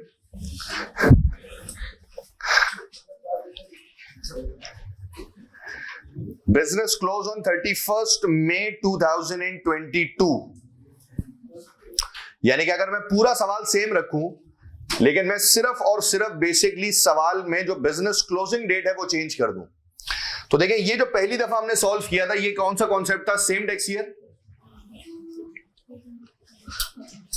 लेकिन अब अगर मैं इस सवाल को सॉल्व करता हूं जहां पर बिजनेस क्लोजिंग डेट क्या है 31st May 2022, बोर्ड पे देख लें, जहां पर बिजनेस एंडिंग डेट है 31st May 2022, तो मैंने कहा जी बाकी सब वैसे ही चलता, 17, 18, 45,000, फिर उसके बाद 18, 19, 60,000, फिर उसके बाद 19, 20, 75,000, फिर उसके बाद 20, 21, 80,000, अच्छा फिर उसके बाद देखें 21, 22, 21, 22 कितना है? 90,000। और इस बार बिजनेस कब क्लोज हो रहा है? 31st May 2022। तो मुझे बताओ ये 31 मई 2022 कौन से टैक्स ईयर में आएगा? ये आएगा 22-23 के टैक्स ईयर में। इसका मतलब है कि अब इस बार दोनों इवेंट्स अलग अलग हो रहे हैं, यानी कि ये कॉन्सेप्ट हो जाएगा किसका मेरे भाई? डिफरेंट टैक्स ईयर्स का। इस बार फाइनेंशियल ईयर एंड हो गया था 21-22 के टैक्स ईयर में, बिजनेस क्लोज हुआ 31 मई 2022, और 31 मई 2022 कौन से टैक्स ईयर में आ जाएगा? 22-23 के टैक्स ईयर में, और 22-23 के टैक्स ईयर में ये हो जाएगा 45,000। अब ये जो 45,000 है जो कि 22-23 के टैक्स ईयर में है, ये मेरे बिजनेस की जिंदगी के आखिरी साल का प्रॉफिट है। तो अब इस आखिरी साल के प्रॉफिट में से हम क्या माइनस कर देंगे मेरे भाई? ओवरलैपिंग प्रॉफिट की अमाउंट को माइनस कर देंगे, दैट इज 25,000, और रिमेनिंग क्या बचेगा? 20,000। That will be assessable profit for the tax year of 22-23। इसका मतलब है कि सिर्फ बिजनेस क्लोजिंग डेट को देखकर यह फैसला करना है कि business close same tax year पर हो रहा है या अलग अलग टैक्स ईयर में हो रहा है। अगर बिजनेस क्लोजिंग डेट और फाइनेंशियल ईयर एंड डेट एक ही टैक्स ईयर में है तो दोनों के प्रॉफिट्स को प्लस करूंगा और उसमें से ओवरलैपिंग प्रॉफिट को बिस्मिल्लाह पढ़कर उड़ा देंगे। और अगर ये दोनों अलग अलग हैं तो फिर मैं बिल्कुल आखिरी वाला प्रॉफिट लूंगा, यानी कि बिजनेस क्लोजिंग वाला प्रॉफिट लूंगा, और उस बिजनेस क्लोजिंग वाले प्रॉफिट में से हम ओवरलैपिंग प्रॉफिट की अमाउंट को माइनस कर देंगे, और माइनस करने के बाद हमारे पास रिमेनिंग अमाउंट कैलकुलेट हो जाएगी, that is the amount known as the assessable profit. क्या ये बात क्लियर है अंदर? कोई मसाइल, कोई सवाल? दो बातें जो आपके हो सकता है कि जहन में हो। पॉइंट नंबर 1, अगर आखिरी फाइनेंशियल ईयर में लॉस हुआ तो एक, और दूसरा अगर ओवरलैपिंग प्रॉफिट आपके आखिरी साल के प्रॉफिट से ज्यादा हुआ तो। ठीक है भाई, दो चीजें जो कि नॉर्मली जहन में आनी चाहिए आपके इस पॉइंट पर कि सर अगर आखिरी साल में लॉस है तो क्या होगा, और अगर आखिरी साल के अंदर आपका जो प्रॉफिट है ओवरलैपिंग उससे ज्यादा है तो क्या होगा। देखिए इन दोनों सवालों के जवाब के लिए हम टॉपिक पढ़ेंगे लॉसेस फॉर इंडिविजुअल। जब हम इसके बाद वाला टॉपिक पढ़ेंगे लॉसेस, तो उस लॉसेस वाले टॉपिक के अंदर आपके ये दोनों सवालों का जवाब खुद ब खुद कवर अप हो जाएगा कि अगर आखिरी साल में लॉस है, यानी कि बिजनेस जिस साल में बंद कर रहा हूं उस साल में मुझे लॉस है, तो फिर मैं ओवरलैपिंग प्रॉफिट का क्या करूंगा, ये भी उस टॉपिक के अंदर कवर हो जाएगा। और अगर आखिरी साल का प्रॉफिट कम है और ओवरलैपिंग प्रॉफिट ज्यादा है, उसका क्या होगा, ये सवाल भी उसी टॉपिक के अंदर कवर हो रहा होगा। ये दोनों क्वेश्चन जो अगर आपके जहन में है, ये दोनों क्वेश्चन उसी टॉपिक के अंदर कवर हो जाएंगे। जब आप इसके बाद लॉसेस का टॉपिक पढ़ेंगे तो इंशाल्लाह उसके अंदर ये चीज कवर हो रही होगी, फिर आपको कोई मसले मसाइल नहीं होंगे। क्या यहां तक बात क्लियर है? अब कोई सवाल है तो पूछ लें, वरना हैंड आउट का क्वेश्चन नंबर 7 सॉल्व कर लें। नहीं सॉरी 8, 7 तो सॉल्व कर लिया ना हमने, क्वेश्चन नंबर 8 सॉल्व कर ले। कोई सवाल है तो पूछ ले। सेम और डिफरेंट में तो मैंने ये फर्क बताया ना बस। सेम टैक्स ईयर में मतलब ये होगा कि फाइनेंशियल ईयर भी एंड हो रहा होगा और बिजनेस भी क्लोज हो रहा होगा। तो एक ही टैक्स ईयर में अगर दो इवेंट्स हो रहे हैं तो ये माने जाएंगे सेम टैक्स ईयर। तो दोनों इवेंट्स के प्रॉफिट को प्लस करूंगा, उसमें से ओवरलैपिंग माइनस करूंगा। और डिफरेंट टैक्स ईयर का मतलब है कि आपका जो आखिरी फाइनेंशियल ईयर एंड था वो एक अलग टैक्स ईयर में खत्म हुआ, आखिरी फाइनेंशियल ईयर एंड खत्म हुआ 21-22 के टैक्स ईयर में, और बिजनेस क्लोज एक अलग टैक्स ईयर में हो रहा है। बिजनेस क्लोज हो रहा है कौन से टैक्स ईयर में? 22-23 में। तो मैं आखिरी टैक्स ईयर के प्रॉफिट में से ओवरलैपिंग को माइनस करूंगा।